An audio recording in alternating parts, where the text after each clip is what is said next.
Պարոն Գալչյան, օգոստոսի 8-ին ստորագրված հռչակագրերից եւ այդ մտադրությունների փաստաթղթերից հետո դեռ քննարկում կա, թե այդ թրիփի ուղին ինչ անուն ունի, ադրբեջանական կողմը շարունակում այն համարել Զանգեզուրի միջանցք, Նիկոլ Փաշինյանը հակադարձում է, ասում է քարտեզի վրա ցույց տուր, որն է այդ Զանգեզուրի միջանցքը, այստեղ կարող ենք ասել, որ կողմերը իրենց ամերիկյան պայմանավորվածություններից հատկապես ադրբեջանական կողմը հետ է կանգնում։ Ոչ, դա հետ կանգնել չի, պարզապես անվանադրում է։ Ադրբեջանը այսքան տարի խոսել է Ադրբեջանի Նախիջևանի միջանցքի մասին։ Նույն ընթացքում երբեմն իր միտքը փոխել է Ադրբեջանի Զանգեզուրի միջանցքը ինչ է նշանակում։ Նշանակում է Հայաստանի ճանապարհից անցնող, հետո մյուս ժամանակն ասում է, չէ, ճանապարհը մեզ պիտի պատկանի, մի քանի կիլոմետր լայնքով ճանապարհ, որ դա կոչվում է Զանգեզուրի միջանցք իր լեզվով։ Իսկ Թուրքիան էլ նույնը տարբեր սկզբում անընդհատ հենց նույն Ադրբեջանի թեզիսն էր պաշտպանում, որ պետք է լինի Հայաստանով անցնող ադրբեջանական հողամաս,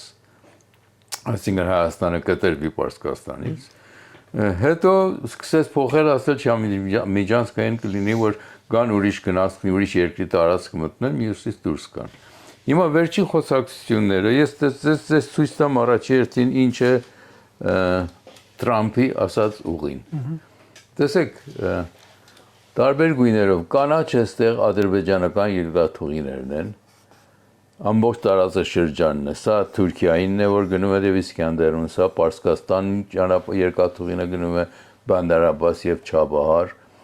այս մի անմշակույթը վրացականն է, որ գնում է հասնում է ռուսականին, ռուսական երկաթուղին, այս կողմից Բաքու է գնում, այն կողմից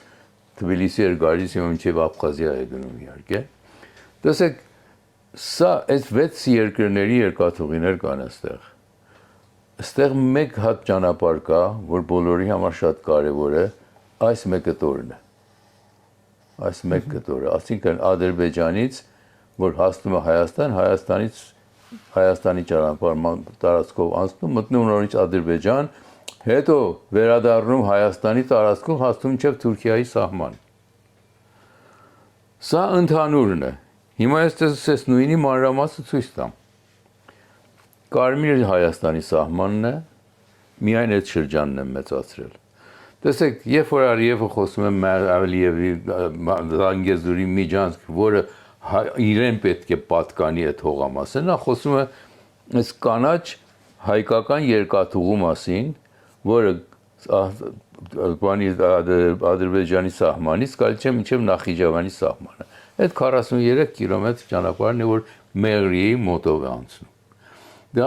առաջին օրվանից Հայաստանի ամենը բոլորը վարչապետ, չգիտեմ, պաշտոնյաներ, բոլորը ասել են, որ Հայաստանի ինքնավար տարածքից է անցնում այս ճանապարհը, ոչ թե տրվում է Ադրբեջանի։ Երբեմն հիմա այս վերջերս, որ երբ որ միջանցքի մասին խոսում է Ալիևը օգոստոս 8-ի համաձայնագրից հետո,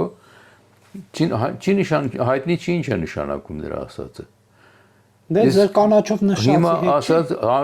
կանաչով նշածը միջանցք չի։ Չէ, Ալիևը դա նկատի չունի։ Հիմա չի կարող նկատի ունենալ, որովհետև ինքը վավերացրել է, որ ճանապարհը պետք է լինի Հայաստանի ինքնիշխան տարածքը չպիտի փոխվի, ոտնակոխվի։ Հետո, եթե հիշում եք, նախկինում ասում էր, մենք ճանապարհ ունենք, եթե Հայաստանը մեզ իրավունք չենք տանի, մեր Պարսկաստանով ենք ճանապարհ բացում։ Պարսկաստանի վրա, ճիշտ է, հիմա անցնում են, իրաց բեռնատարներն ասում են Պարսկաստան։ Բայց Պարսկաստանի անցակետից անցնում են, պասպորտով, վիզայով անցնում են, մտնում են Պարսկաստան, ընդեղի մաքսատան մեջից անցնում են, էսա, ստեղ մտնում են Պարսկաստան, Պարսկաստանի ներքին ճանապարհով ստեղ անցնում են, երբ որ հասնում են Նախիջևան, նորից մտնում են Նախիջևան, պարսկական սահման անցնելուց հետո։ Այսինքն ճիշտ նույնը, ինչ որ մենք ենք առաջարկում։ Մենակ սա իրանց ունեցած է Պարսկաստանով ավելի երկար ճանապարհ է, ավելի անվստահելի ճանապարհ է, քանի որ Ալիևը այսօր չնայած Պարսկաստանի հետ խոսում է շատ ինկերական տոններով, մյուս կողմից անընդհատ հեռուստացույցի կայարանով եւ իրենց լուրերի տարածքով ասում են Պարսկաստանի Ադրբեջան նահանգը մեր երկիրն է։ Այդ բոլորը պետք է մեզ միան Պարսկաստանից առանձնանան, միանան մեզ։ Դա իր տեսակետից նույն երկիրն է, բայց այդ նույն երկիրը իր համար հիմա անցագիր ունի, ճանապարհ չի տալիս առանց անցագրից, առանց մաքսատենից անցնելու։ Նույնն էլ մենք ենք առաջարկում։ Փոխանակ ստեղից դու ասես Պարսկաստան գնաս, հետո ես երկար այդ դիներս մտնեն Պարսկաստանի տարածքով վերադառնան, ես ասում եմ 43 կիլոմետր քեզ կտանք, դու Պարսկաստանից Ադրբեջանից անցի, մտի Հայաստան, անցնելով հայկական անցակետից, հետո Հայաստանի մաքսատան մեջով անցի, որ ինչ ապրանք ես վարունակում վագոններում, այս կողմից դուրս գալուց նորից Ախինջևան մտնելուց էլ նույն գործը տեղ կատարիր։ Իսկ վերջին խոսակցությունների, որ պարոն Փաշինյանը ասաց, որ հորադիսից որ նայած որ մասին են երկաթուղը ասում են Զանգեզուրի միջած նկատի ունեն Հորադիս Զանգելան հատված։ Հա, Հորադիս Զանգելան հատվածը Ադրբեջանի ներսում գնացող երկաթուղագիծն է։ Այս կապույտ երկաթուղագիծը ամբողջ է այստեղ Հորադիսից մինչև Զանգելան։ Այս կտորը իրանք ինչ անունով ուզում են կարող են կոչեն։ Կարող են կոչեն Թրամփի ճանապարհ, կարող են կոչեն Ալիևի ճանապարհ, կարող են կոչեն Ստալինի ճանապարհ, ինչ ուզում են անեն։ Դա մեզի չի վերաբերում, որ իրանք տարածքումն է գտնվում։ Բայց եթե մտնում ես հասնում ես Հայաստանի տարածքը Զանգեզուրի միջանցք չի։ Զանգեզուրի տրանզիտ ճանապարհ է։ Բայց երբ Նիկոլ Փաշինյանն ասում է այդ Զանգելան Հորադիս հատվածը, հա, նկատի ունի։ Այո, այս հատվածը։ Բայց դա ըստ Ադրբեջանից ստացված պատասխան է դա, թե չէ, Հայաստանի վարչապետի ենթադրությունն է։ Ենթադրություն է, ասում եմ, ուզում ես անունը փոխես ճանապարհին, քո տարածքում ինչքան որ ճանապարհ ունես, ինչ ուզում ես անունը դիր։ Մեր տարածքում իրավունք չունես, մեր անունն է։ Դա կոչվում է տրանզիտ ճանապարհ։ Ադրբեջանից դեպի Նախիջևան տրանզիտ ճանապարհ, որ մեր երկրի մեջ է։ Դրա անունը մենք կորոշենք ինչ դնենք։ Մենք կարող ենք դնել Թրամփի ուղի, կարող ենք դնել Փաշինյանի ուղի, կարող ենք թողնել ոչ մի անուն չտալ, լինի Հայաստանով անցնող տրանզիտ ճանապարհ։ Ինչ համարակալված մայրուղիներ ունենք, չէ՞։ Այս էլ համարակալված մայրուղիներից մեկը կլինի երկաթուղի համար։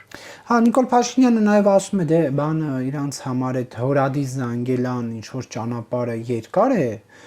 արտասանվում, դրա համար իրենք ասում են Զանգեզուրի միջանցք, բայց որ հաշվում եք, այդ նույն տառերն է ադրբեջաներենով եւ Զանգեզուրի միջանցքը եւ Հորադիս Զանգելան միջանցքը։ Ադրբեջանը երբ է հայտարարել, որն է Զանգեզուրի միջանցքը։ Չէ, Նիկոլ Փաշինյանի ասածն է։ Չէ, ասած նախորդ Նիկոլ Փաշինյանը ասել Զանգելանից այս ճանապարհը ավելի երկար է, քան մեր 43։ Չէ, ես արտասանությունը նկատի ունեմ։ Նիկոլ Փաշինյանը ազգային ժողովում չէ, բացատրում, ասում էր, որ դե Հորադիս Զանգելան միջանցքը երկար է, դրա համար իրանք կարճ ասում են Զանգեզուրի միջանցք, բայց այդ երկուսը որ դնում եք իրակող նույն տարերի քանակն է։ Չէ, ես եթե պարոն Փաշինյանը այդպես ասել, ես իմ լսածս տարբեր բաներ։ Հա, փոխարեն չէր, ասած որ ուզում են Զանգեզուրի միջանցք կոչեն, իրանց երկրի տարածքը ինչը ուզում են կոչեն։ Դա իրենց իմանալիքն է, իրենց իմացածն է, որտեղ ընդ Զանգեզուրը չի, այնտեղ արդեն ադրբեջանական տարածքի այս րոպեին եւ եղել է նախքան պատերազմն էլ ադրբեջանական տարածք է եղել, այդ տարածքը Ադրբեջանին ինչով ուզում է կոչինա։ Կուզի կոչի Զանգեզուրի միջանցք, կուզի կոչի Զանգելանի միջանցք։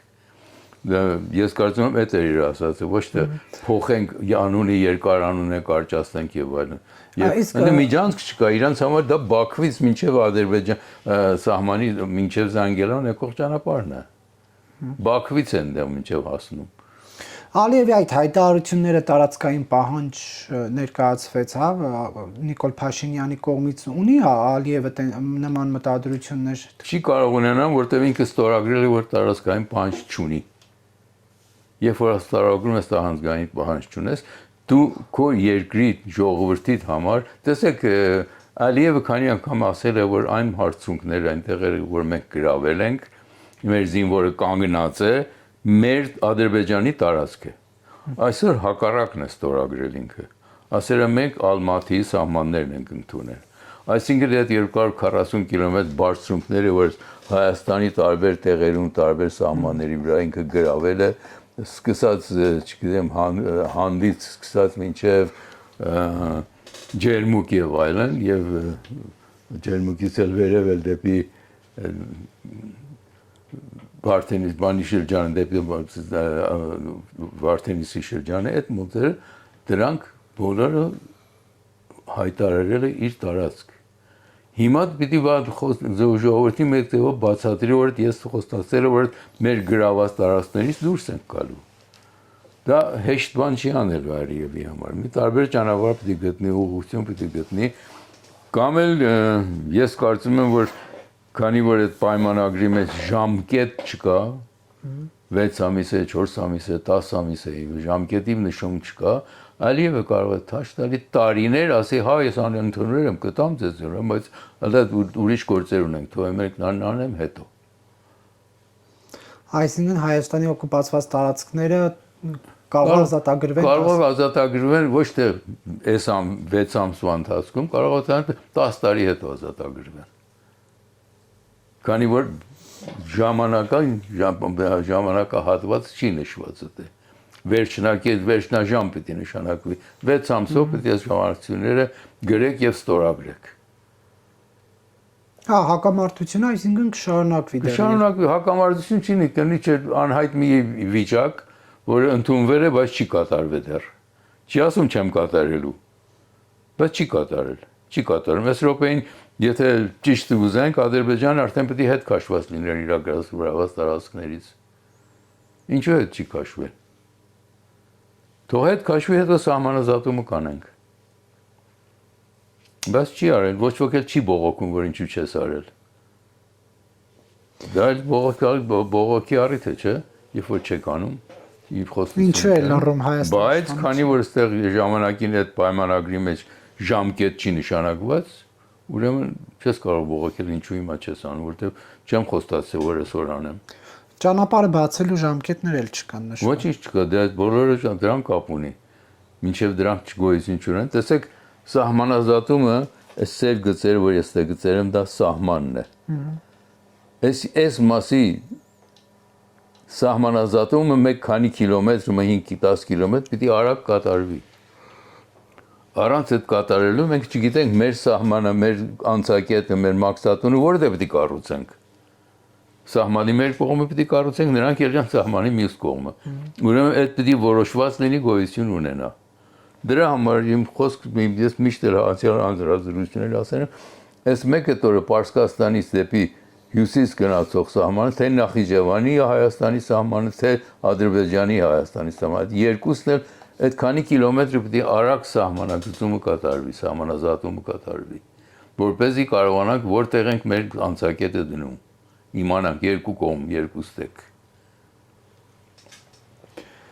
Իսկ ինչու Հայաստանի իշխանությունները ձեզ չեն բարձրաձայնում այն մասին, որ պետք է Հայաստանի տարածքներից դուրս գան։ Այդ պայմանագրի մեջ կա, համաձայնագրի մեջ կա, բայց պնդողը չեմ լսել, թերևս իրանց հանդիպումների մեջ խոսում են դատել, ես տեղյակ չեմ։ Ինչու հրապարակավ չեն խոսում այդ մասին։ Այդ ինձանից չպիտի հարցնեք։ Ձեր կարծիքով դա ինչ է։ Իմ կարծիքով, որ Ադրբեջանը դեռևս քաշ է տալիս այս խոսքները, քանի որ իրանք այդ պայմանագրի մեջ ժամկետ չի նշանակված, օրենքով չեն կարող ժամկետ պահանջել։ Այս նախագծում, հա, ընդդիմության մտաբախությունների իրականությանը մոտ են, որ ճանապարհ է տրվում Ադրբեջանին։ Ընդդիմության մտաբախություններ չեն, ընդդիմությունը այսօր զբաղված է թշնամու ուղեգիծը Հայաստանում տարածելու, նրանց դրած հայտարարությունները, նրանց արած հենց այդ Զանգեզուրի միջանցքը ընդդիմությունը մեծացնելով ներկայացնում, ասում է դե մեկ Փաշինյանը տալու է։ Արդեն ընդդիմությունը ցույց լուրեր տարածել, որ արդեն Մեղրիի սահմանում նստած են թուրք սահմանապահներ։ Թուրք սահմանապահներ, ոչ թե Պարսկաստանցի, ոչ թե ադրբեջանցի, թուրք սահմանապահներ նստած ընդդեմ։ Ես ընդդիմության խոսքերը ինձ ուղղակի կապում են Ռուսաստանի ցանկություններին, Ադրբեջանի ցանկություններին։ Նրանց ցանկությունները տարածում են Հայաստանում։ Դա ճիշտ գործ չի, ընդդիմություն չի։ Սա Հայաստանի դավադրություն է, թշնամություն է Հայաստանի դեմ։ Ընդդիմությունը այն է, որ ասի, որ այսպես եթե հիմա ժամկետ չունես, նստեք ժամկետ որոշեք ես գործ անելու համար։ Առաջարկ կլինի դա ընդդիմության կողմից։ Բայց ընդդիմությունը ինչ անեմ, երբ որ մեկ այդպես խնդիր առաջ գալի, նախընտրում են չմասնակցել, բոյկոտել նիստերը եւ չմասնակցել։ Փոխանակ իրենց ցանկացած, իրենց առաջարկը տարբերակը ներկայացնեն, մինչև այսօր ընդդիմությունը երբևէ տարբերակ առաջարկ չի ներկայացրել ոչինչ կարևոր գործերի մեջ։ Միայն թողել եւ բոյկոտել նիստերը։ Հիմա ընդդիմությունը կարծում է, որ դիսի երկրում հնարավոր լինի օգուտ Հայաստանի բան փոխել, պետք է իշխանափոխություն լինի, Նիկոլ Փաշինյանին հեռացնեն։ Իշխանափոխությունը թե ուզում են ժամանակն եկավ թե ընտրություններ լինեն, թող իշխանափոխություն իրենք ռոպագանդան իրենք ընտրվեն, որ իրենց թալանածը նորից պաշտպանեն։ Impeachment-ի տարբերակով են ուզում։ Impeachment-ը խոսք է, որ երբևէ չի լինելու, գիտենք։ Անունը խո impeachment-ը ինչ է։ Պիտի մեծամասնություն ունես, չէ՞, parlamentum 2/3 պիտի լինի, որ impeachment երբ է լինելու դա։ Դա ինչպես է լինելու։ Երբ որ իրանք տարբերակ չունեն իրանք ղեկավարելու, իրանք երբեք չեն ասել մենք որ եկանք էս կանենք, այն կանենք, այն կանենք։ Քանի որ իրանք 20 տարի ուժի մեջ են եւ այդ իրանք առաջարկները, որ կարող են ժամանակին անել, չեն արել։ Իսկ ինչու հիմա պիտի անեն։ Հիմա պիտի վերադառնան ինչ որ նախկինում էր նույնը վերականգնելու։ Ես ուրիշ տարբերակ չեմ գտնում նրանց առաջարկների մեջ։ Արցախ այսինքն վերականգնել։ Չէ, Արցախի մասին խոսք չկա ընդհանրապես։ Արցախը եթե ընդդիմությունը ժամանակին կարծում էր, որ Հայաստանի մաս էր, ինչ էր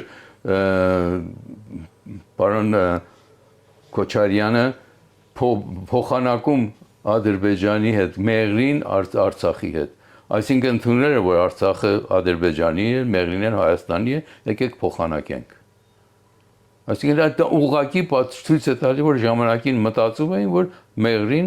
Ադրբեջանը տերն է Ղարաբաղի։ Ղարաբաղը Ադրբեջանի տարածքումն է, որը տրվեց նրանց Ստալինի որոշումի եւ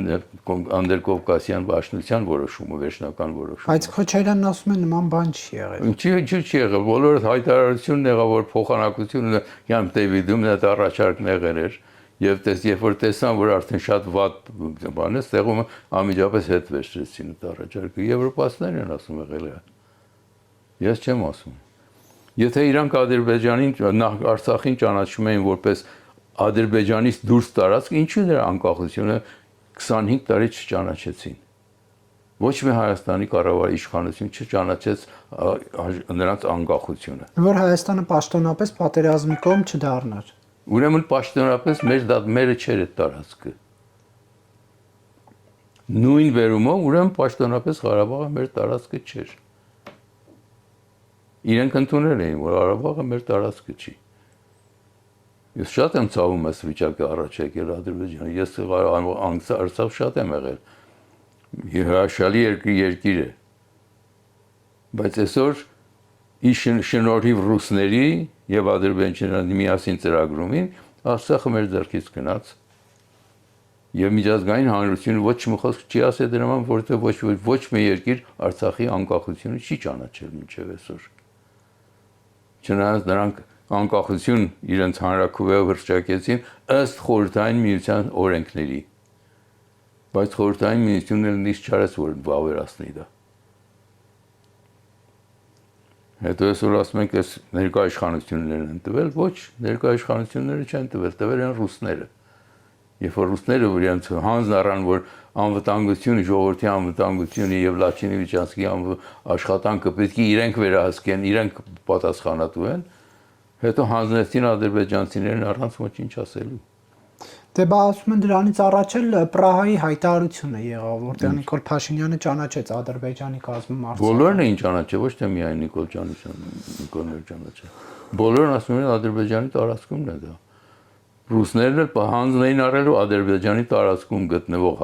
հայկական անկլավը, այդ տարածքը նրանց անվտանգությունը պաշտպանել, որը չարեցին։ Ճիշտ հակառակը։ հանձնեցին Ադրբեջանի հանգիստ իրենց զորքն էլ, որ դեռ մեծ կարյուկես էլ կարող էր այնտեղ մնալ, դուրս քաշեցին արագ։ Հիմա այդ նոյեմբերի 9-ի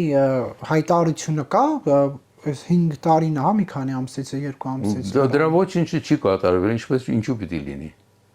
Գոյություն ունի, գոյություն չունի։ Ադրբեջանը ինչ որ խոստում էր տարել, որ իր սահմաններին պիտի կանգնի, չի կանգնել։ Ռուսաստանը որ խոստում էր, որ պիտի Հայաստանի տարածքը պաշտպանի, չի պաշտպանել։ Ռուսաստանը խոստում էր, որ Ղարաբաղը պիտի պահպանի անվտանգությունը եւ ճանապարհները Լաչինի պիտի պաշտպանի, չի արել այդ։ Դրանցից ոչ մեկը չի կատարվել։ Եվ պարոն Գալչյան, վերադառնալով նախքին պատասխան, որ ասացիք ընդդիմությունը կգա եւ նախքինը կվերականգնի,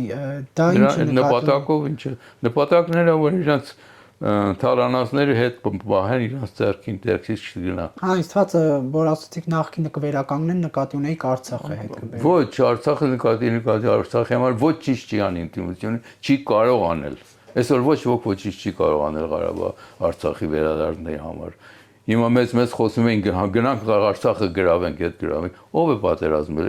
Այդ մարդիկ, որ Արցախը գրավողն էին, նոյեմբերի 9-ի այդ պայմանագիր ստորագրելու ժամանակ նրանք որ պիտի բանակում ծառայելիս լինեին, թափեցին ազգային ժողով ջարդեցին։ Նրանք ինչու էին քաղաքում։ Պատերազմը ինչու չէին գնացել պատերազմի։ Ինչու չէին գնացել պաշտպանել իրենց երկիրը։ Այստեղ դուրս եկան ջարդելու ազգային ժողովը։ Երկիրի ներսից ջարդելու համար։ Դրսից սարսեն թշնամին ջարդում էր, սրանք էլ ներսից ուզեցին ջարդել։ Ոնց ցումով էին երկիրը ներսից ջարդում։ Դա իրանցից պիտի հարցնեք։ Ոչ իրեն երկրի շահի համար։ Ես այդքան հանգիստ կարող եմ ասել երկրի շահերը չէին պաշտպանում։ Բայց օրինակ Ռոբերտ Քոչարյանը որ գա հետ իշխանության, ինքը ասում են մի անգամ Արցախը ազատագրել է, երկրորդ անգամ էլ չի կարողանա անի։ Դա նույնիսկ ծիծաղելի է այդ խոսքը խոսելը։ Դեր հարցի չպիտի տաք այդ հարցը։ Ինչու։ Որովհետև հնարավոր բան չի անել։ Ամբողջ ժամանակ պարոն Քոչարյանը ինչ որ մենք ունեցել ենք նվիրած ռուսներին, Ռուսաստանին։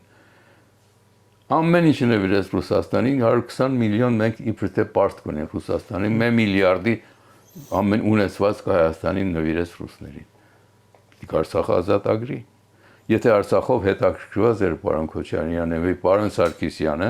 այսքան տարի որ այսքան իրանք հարստություն էին դիզել, դրանցից մեկ լուման Ղարաբաղում չեն ներդրել։ Իրենց երկիրն էր, չէ՞։ Իրենք էին պաշտպանում։ Դու ունեցել մեր բարեգործությունները մեր գործ արամ։ Պարոն վարչապետ, քո գյուղը, տեղ գյուղը կարող վերականգնի նորոգի սարքի։ Ոչինչ չի արվել այնտեղ։ Ոչ մեկ կոպեկ Ղարաբաղցու փող չի գնացել Ղարաբաղը վերականգնելու համար։ Այդ 20 տարվա, 30 տարվա ընթացքում։ Միշտեր Սփյուռքի դրամները բոլորը գնում էր Ղարաբաղ, որ ընդեղում են մի բան ստեղծեն, գործարան դնեն, այս անեն, այն անեն, իսկ Ղարաբաղցի հարուստները նստում էին դրանից օգտվում էին։ Բայց դուք ինչու ծիծաղեցիք, որ ասեցիք Քոչարյանը Արցախ է ազատագրել։ Երբ ազատագրել։ 90-ականներին։ Պատերազմ ժողովրդի իր արյունով ազատագրել, ոչ թե Քոչարյանը։ Քոչարյանը ինքը ինչ արել, ինչպես եկավ այս երկիր մտավ։ Մեկ հատ ձեռքի տապ պայսակով եկավ Հայաստան, ոչինչ չուներ։ Այս մարդը ոչինչ չուներ։ Եվ 10 տարի հետո քանի միլիարդ դոլարով դուրս եկավ երկրից։ Այդ որտեղից եկան այդ փողերը։ Իրենք ընտանեկան ընտանիքի աշխատանքով։ Դե բայց ասում են հավասար պայմաններ ա եղել, բիզնեսով են զբաղվել տղաները, հարստացել են։ Հավատում եք, հավատացեք։ Դուք հավատում եք։ Ես չեմ հավատում։ Նախնական պայմանը ստեղծելու համար ինքը ինչ է կատարվել։ Ինչու չեք հավատում բայց։ Որովհետև հակառակն եմ տեսել։ Ինչ եք տեսել։ Ամեն ինչը տեսնում եմ, ոչ ոք գախնի չի, որ ինչ որ դրամաբեր ներկայացություններ կար եսում, որ Քոչարյանի ընտանիքները վերցնում անում։ Ինչով էր սկսել, որտեղից էր սկսել, ինչպես կարողացավ այդ բանը անել։ Դա արդեն ուրիշ խնդիր է։ Հիմա Դա չեն թող դատարանները որոշեն, ես չեմ որոշողը։ Հիմա չեն հարստանում, հիմա երկրի ղեկավարը չի հարստանում։ Ես չեմ կարծում, որ երկրի ղեկավարը հարստանում է, ինչ ունի ղեկավարը, որ ընկերություններն են իրան պատկանում կամ իր ընտանիքին պատկանում, որ կազմակերպությունները պատկանում, եթե ունենք, բերենք մեջտեղ դնենք, որ նրա ձեռքից ձերբազատվենք։ Դե կասկածելի ճանապարհներով իր կուսակցությանը փողեր են տալիս։ Մարդիկ փող են տալիս, անցյալ օրն էլ դրա մասին խոսեցին, որ դաշնակցությունը տարիներ 10 տարվա ընթացքում մեկ հոգի մատ նվիրատու են ունեցել։ Այսքան իրանք գումարը որտեղից են ծախսում այս գործերի համար, միլիոններ ծախսում որտեղից է։ Մի ուրիշ գաղտնի աղբյուր կա, չէ՞։ Որն այդ աղբյուրը։ Ես չգիտեմ, իրենցից հարցրեք։ Բայց երբ որ մարդիկ միլիոններ են փոխանցում Նիկոլ Փաշինյանի կուսակցության ու հետո այդ մարդկանց գտնում են լրագրողները, հարցնում են, ասում են, այդ որտեղից ձեզ այդ գումարը, ընդ որում նաև որոշ մարդիկ վարկերի տակ ճռացող քաղաքացիներ են, եւ իրանք զարմանում են նախ որ իրանք 2 միլիոն դրամ ունեին, մի հատ էլ զարմանում են, որ դա Նիկոլ Փաշինյանի կուսակցությանն են փոխանցել։ Սա արդյոք մտահոգիչ չէ։ Ես զարմանում եմ ձեր հարցի վրա, փաստերն ունեք, դրանց ցույց տվեք, տեսնենք գնալ դատարանի ցույց տվեք։ Դե որոշեցին, որ պետք է կարճեն։ Ով որոշեց։ Դա իրավապահ մարմինները։ Ինչը որոշեցին, գնացեք տեսեք ինչու են որոշել։ Պատճառն ինչ է, ինձ միշտ ես տեղյակ չեմ այդ բաներից։ Բայց դուք բացառում եք, որ այս իշխանությունն էլ կոռուպցիոն ճանապարհներով։ Ոչ կոռուպցիոն ճանապարհ ոչ մեկի իշխանության համար գոյություն չունի։ Նայած ինչ է անում, նայած 1 կոպեկ է այդ ճանապարհով գնում, թե 1 միլիարդ է գնում ընդեղից։ Կոռուպցիոնը ինքը ղեկավարություն չի, անհատները մտեղ աշխատում են, ոչ բոլորը չեն կարող չկոռուպցիոն չլինեն, մաքուր մարդ լինեն։ Անպայման մեջները կարող փողի համար գործ անում է։ Բայց դրանց արածը ինչ տոկոս է կազմում, ինչ է կազմում, նախկինում ինչպես է եղել, դա տարբեր խնդիր է։ Նախկինում այդ գյուղապետերին տեսնում ես, որ միլիոնավոր հողամասեր են տիրացել գյուղապետեր։ Գյուղապետ, որ ոչինչ չուներ։ Տարբեր տեղերից։ Առաջի անգամ չի անընդհատ լսում եք այդ բաները։ Այսինքն համայնքի վարիչ այնպեսի գյուղի գյուղապետ այնիշ այսքան ապօրինի գույքի տեր է դարձել եւ այլն ինչ էլ կամ ընտանիքներ գույքի տեր դարձել, դա արդեն դատարանի որոշելու խնդիրներն է, որ դրանք անում են, դրանք թող իրանք կատարվեն եւ ես չեմ ուզում այդ բաներին խառնվեմ, ով որտեղից է դրան բերել, թող դրան ստացողը թող ինքը կամ տվողը ինքը գզակույցի դա ինչպես է արել։ Եվ պարոն Գալստյան, 26-ին ընտարաջ նոր ուժեր են առաջ գալիս, օրինակ Սամվել Կարապետյանի ուժը։ Մարդիկ հույսեր են կապում, մի կին Գյումրիում ասում էր շուտ արեք մեզի փրկեք։ Հա, դու մեկին էլ ասում են հակառակն է ասում, մի կին թող ինչ ուզում է ասի, թող այդ կուսակցություն սարքի, կուսակցությունը գործի Բայց դրական չի լինի Կարապետյանի։ Սամվել Կարապետյանը որտեղի քաղաքացի է։ Հայաստանի, Ռուսաստանի եւ Կիպրոսի։ Եվ Կիպրոսի քաղաքացի մեր երկրներում է այդ գործն անի։ Հայաստանի քաղաքացին իրավունք չունի ուրիշ երկրի քաղաքացի լինելու, պատասխանատու մարդը ստեղի։ Իրավունք չունի ուրիշ երկրի քաղաքացի լինելու։ Պարոն Կարապետյանը առաջ ռուսական ու Կիպրոսի քաղաքացիությունից հրաժարվի, հետո գա քաղաքական ասպարեզ մտնից, թե ոչ տեղ իշխանափոխությունը անել ընտրություններով, այլ իր ասելով մեր ձևով։ Ինքն ասես, չէ՞։ Դուք ինչ հասկացաք մեր ձևով։ Ես մեր ձևով չգիտեմ, դուք ինչ հասկացաք։ Ես ոչինչ չհասկացա մեր ձևն ով է, ինքը ով է, որ քաղաքական մարդ, այսքան մարդուն ես գիտեմ, դրանք բարեգործությունները վեր զբաղված ժամանակին։ Հետո հանգարց դարձավ քաղաքական մարդ, որովհետև ռուսները, որ իմ կարծիքով ռուսները որոշեցին, որ անցյալ փոփոխությունները, որ պետք է իրանք իշխանափոխություն լինել չհաջողվեց, այս հարուստ մարդուն ընկնենք, ուղարկենք, սա դերևս կարողանա այդ գործն անել։ Իմ եզրակացությունն է անձնական, ես ոչ մի փաստ չունեմ սրա համար ասելու ձեզի, բացառապես իմ մտածելակերպն է դա։ Դուք դաշնակցության գույքերի մասին խոսեցիք, այսպես հարց է քննարկվում, դաշնակցություն փակել չփակելու հարց կա հիմա օրակարգում, նկատի չունեմ իշխանությանը, որոշման օրակարգում, այլ զուտ ընդհանրապես խոսակցություններ կան այդ մասին։ Պետք է փակել այդ կուսակցությունը։ Իրանք գիտեն, երբ որ կուսակցությունը երկու մաս է բաժանված, Մեկն ուզում է Հայաստանին օգտակար լինի, մեկն ուզում է Հայաստանին թշնամի լինի, ամբողջ աշխարհով մեկ պրոպագանդա են տարածում օտարների մեջ, որ այդ երկիր մի գնացեք, այնտեղ վտանգավոր է, այնտեղ մարդու իրավունքները չեն պաշտպանվում, այնտեղ անվտանգություն չկա եւ այլն։ Դաշնակցությունը հակա-Հայաստան պրոպագանդան, ոչ թե հակա-հայ կառավարության ներկա իշխանության, հակա-Հայաստան պրոպագանդա տանում, դա աները կուսակցության կողմից։ Նրա համար իրանք երկու մաս են բաժանվել, թող իրենք որոշեն ինչ են ուզում անել։ Իսկ ովքեր են այդ երկու մասի բաժանվածները։ Ես չգիտեմ, ես մեծ կուսակցություններով հետ զբաղված չեմ, հետաքրքրված չեմ։ Չէ, որ ասում եք երկու մասի են։ Հա, դե իմ ծանոթներից 40 հոգի վարսկահայերից կուսակցություն հրաժարվել են դուրս են եկել կուսակցությունից։ Երբ են դուրս եկել։ Վերջի 2-3 տարվա ընթացքում։ Պատերազմից հետո։ Պատերազմից հետո հիմնական։ Ինչ մտահոգություն։ Մտահոգություն, որ ճանապարհը ճիշտ չի գնում դաշնակցությունը։ Սխալ ճանապարհ է գնում։ Իրենք օրինակ ինչն էին սխալ համարում։ Ամեն ինչ է, Հայաստանի դեմ գործելը սխալ են համարում։ Օրինակ ինչն էին Հայաստանի դեմ։ Օրինակ չեմ ասում, այդ Մարգարյան ունի ներկայացուցիչներ դաշնակցության Անպարսկաստանում որպես ճանաչված էր, որպես անվստահելի մի անձնավորություն։ Հրանտ Մարգարյան։ Հրանտ Մարգարյան։ Նա եկավ ղեկավարը դարձավ կուսակցության ստեղում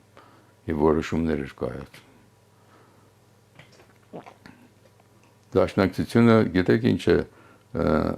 ստեղծվել էր 19-րդ դարի վերջերին ազատ անկախ Հայաստան ունենալու նպատակով։ Ազատ անկախ Հայաստանը, որ ստեղծվեց, քանի որ իրանք չէին իշխանության գլխին, իրանք չընդունեցին դա։ Սկսեցին այդ նման հայտարարությունը 2022 թվականի իրենց բյուրոյի հայտարարությունը, որ անկախությունը շատ լավ բան է, բայց երբեմն կարելի է որոշ մասը ներել անկախությունը ուրիշին տալ, որպեսզի մենք ապահով մնանք։ Դա անկախություն ցանկացող կուսակցության հայտարարություն է, դուք ասեք։ Կամ էլ ասեց հայտարարեցին, որ սահմանազատումը, սահմանագծումը երբևէ մեր հայ ազգին օգուտ չի բերի։ Այսինքն ինչպես որ եթե տանը ապրում ես դուռը չփակելը քեզի օգուտ չի բերի։ Դուռը պետք է բաց լինի, ով ուզում է գա ներս մտնի։ Այդ հարցում այդ որոշումները, դուք ասեք, կուսակցական որոշումներ են,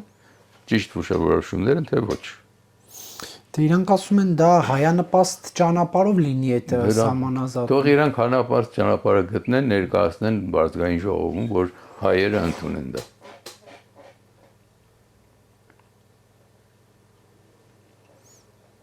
Գուցե պետք է իրենք կան իշխանության, որ կարողանան այդ Որտեղը թող կան։ Շահավետ կլինի Հայաստանի համար, եթե դաշնակցությունը գա իշխանության։ Ես չգիտեմ, իդե 2%-ով դայն բերողը շահավետ կլինի երկրի համար, այո, շահավետ կլինի։ Պարոն Գալչյան, Շիրակի թեմի առաջնորդ Միքայել arczepiskopos Աջապայանը 2 տարվա պատժի դատապարտվեց, դուք սա ինչպես եք մեկնաբանում։ Բնական եմ տեսնում, որովհետև տերորիստական հայտարարություններ էր անում։ Եկեղեցին, գիտեք ինչ է, իրավասու չի կղերականը խառնվելու քաղաքական աշխարհին։ Ինչու։ Ասեմ ձեզ ինչու։ Որտեվ եկեղեցին ներկայացնում է ամբողջ հայությունը, ճիշտ է։ Եկեղեցի, եթե մենք խոսք ասում, պետք է լինի համայն հայության խոսքը։ Եթե եկեղեցին իր ժողովրդի 1%-ի, 10%-ի, 50%-ի կարծիքն է ասում, ուրեմն անտեսում է մյուս 50%-ին։ Նրա համար քաղաքական կյանքի մեջ եկեղեցին երբևէ չպիտի մտնի։ Երբ որ մտավ եկեղեցին քաղաքական կյանքից, այսինքն այլևս եկեղեցի չի ներկայացնում ամբողջ ազգի շահը։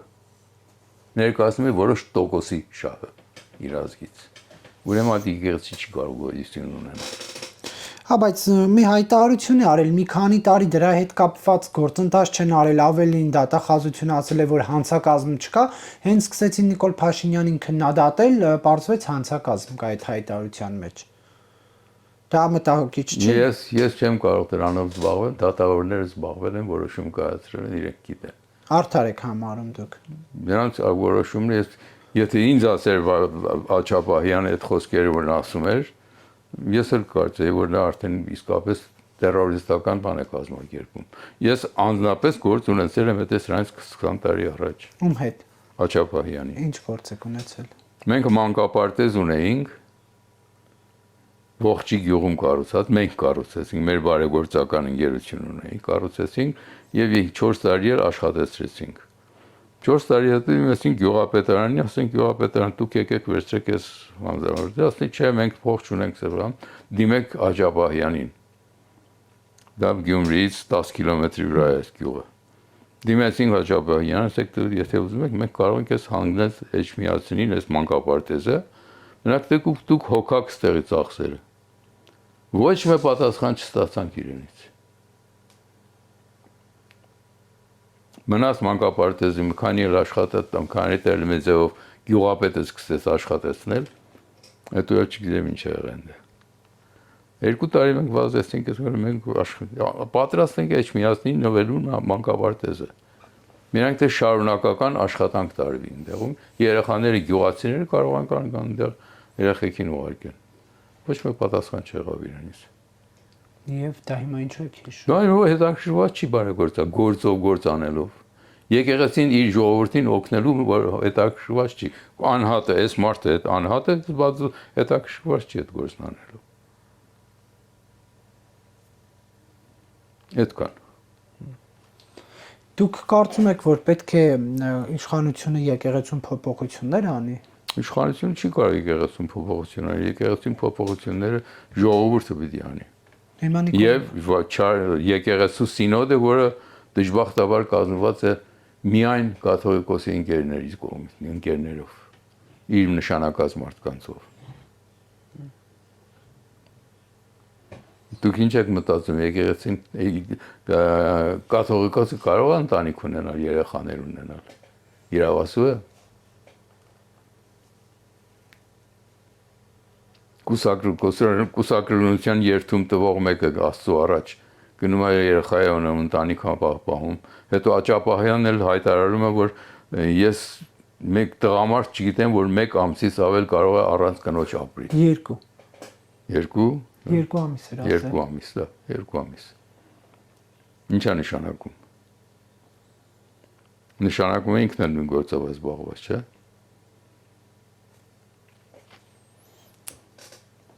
Գուցե բայց պետք է պարզապես այդ կուսակրոնության մասին դա եկեղեցու որոշումն է,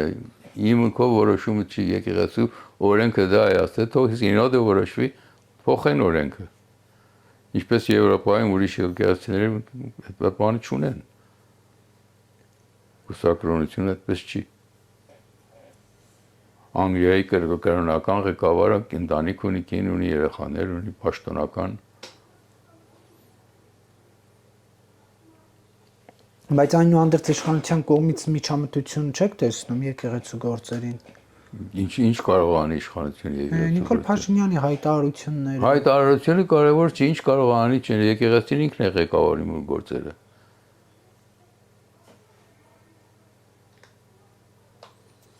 Ամեն դեպքում դա ճնշում է հասարակությանը ուղղորդելա։ Հասարակությանը ուղղորդելը անհատի դեմ ոչ թե եկեղեցու։ Կաթողիկոսը եկեղեցին չի։ Եկեղեցին բաղկացած է հարյուրավոր քահանաներից, որ սրծավ են իրենց հոտերի համար։ Իհարկե շատերն կան, որ սրծավ չեն, կաթողիկոսի նշանակած, բայց կաթողիկոսը երբ որ մեղադրվում է բանի, ոչ թե եկեղեցին է մեղադրվում։ Կաթողիկոսն է մեղադրվում։ Եկեղեցին երբևէ վարչապետը եկեղեցուն չի մեղադրել որևէ բանի մեջ։ Երբևէ չի արել այդ գործը։ Անհատների մեջ մասին է խոսքը։ Այնուհանդերձ դուք ինչ կարծում եք եկեղեցի Փաշինյան այս բանը ինչպես կավարտվի։ Ես չգիտեմ, ասում եմ, սինոդը պետք է նստի որոշում տա եւ ժողովուրդը կարող է պետք լինի մի ժողովրդի մեջ մի հանրաքվեյան մի բան արվի, բայց եկեղեցու սինոդը պետք է կազմակերպի դա։ Հանրաքվեյանին ինչ օրենքը թե ուզում եք փոխենք կուսակրոնությունը փոխվի եւ այլն։ Դա ժողովուրդը որոշի։ Ես Իսկ կարծում եմ պետք է ժողովուրդը եւ կառավարական մեծերը միասին նստեն որոշում կայացնեն։